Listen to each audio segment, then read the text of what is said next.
Good morning. Myself Shweta, clinical instructor from RPMS बस्तारा Karnal. आज की YouTube video का topic है heparin versus warfarin. Heparin and warfarin दोनों ही anticoagulant drugs हैं। Anticoagulant drugs वो ड्रग्स होती हैं जो प्रिवेंट करती हैं क्लॉट को। क्लॉट बेसिकली कोगुलेट नहीं होने पर देती। फॉर एग्जांपल, अगर आपकी बॉडी में ऐसी कंडीशन है जब बहुत ज़्यादा क्लॉट फॉर्मेशन हो रही है तो हम हेपारिन और वारफरिन को एडवाइस करते हैं।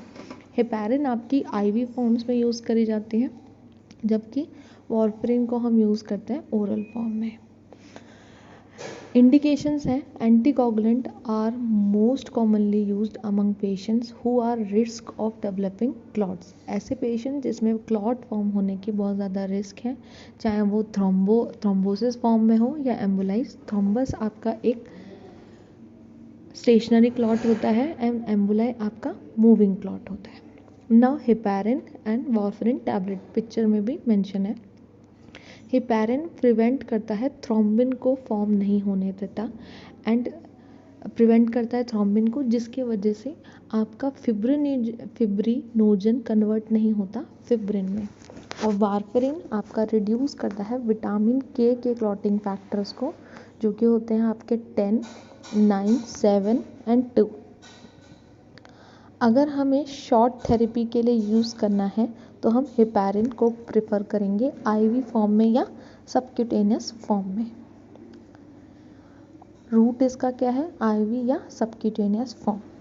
एंटीडोट वो फॉर एग्जांपल, अगर हेपारिन बहुत ज़्यादा फॉर्म में हो गया और हेपारिन टॉक्सिसिटी पेशेंट में डेवलप हो गई तो हम प्रोटामिन सल्फेट आपकी ड्रग होती है उसे एडमिनिस्टर करेंगे, जिसकी वजह से हेपारिन के जो साइड इफ़ेक्ट्स डेवलप हुए हैं उसको रिड्यूस कर सकते हैं।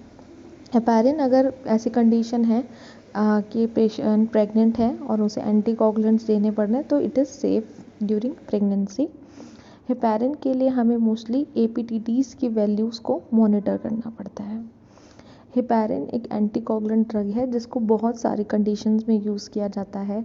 इसको एबीजी एनालिसिस में सिरिंज को हेपेनाइज करने के लिए इकोस्प्रिन की फॉर्म में यूज़ किया जाता है। इसकी प्री फिल्ड सिरिंजेस आती हैं, हम पेशेंट को मोस्टली आईवी फॉर्म्स में, वो सबक्यूटेनियस फॉर्म में पेशेंट को एडमिनिस्टर करना सिखाते हैं। इसके साथ साथ इसको किसी भी नॉर्मल सलाइन या किसी भी ड्रग में डाइल्यूट करके भी इसको इंजेक्ट किया जाता है। यही वारफरिन हम पेशेंट को अगर लॉन्ग टाइम प्रिस्क्राइब करनी है तब हम वारफरिन देते हैं ओरली फॉर्म में। इसको पर ओरली लिया जाता है। विटामिन के इसका एंटीडोट है, क्योंकि ये विटामिन के क्लॉटिंग फैक्टर्स को रिड्यूस करता है। तो अगर वारफरिन की टॉक्सिसिटी डेवलप हो जाती है तो विटामिन के दे के हम इसके इफ़ेक्ट्स को रिवर्स कर सकते हैं ईजिली। बट वारफरिन प्रेगनेंसी के टाइम सेफ नहीं है देने के लिए। फॉर एग्जाम्पल, अगर कोई फीमेल पेशेंट प्रेग्नेंट है तो हम उनमें और हमें उन्हें अगर उस पेशेंट को हमें एंटीकोगुलेंट ड्रग देनी है तो हम कभी भी डॉक्टर उसको वारफरिन प्रिस्क्राइब नहीं करेगा, हमें पेशेंट को आप हेपारिन प्रिस्क्राइब करनी पड़ेगी। और वारफरिन में हमें पीटी और आईएनआर लेवल्स चेक करने होते हैं, ना कि हेपारिन की तरह एपीटीटी वैल्यूज़ को मॉनिटर करना होता है।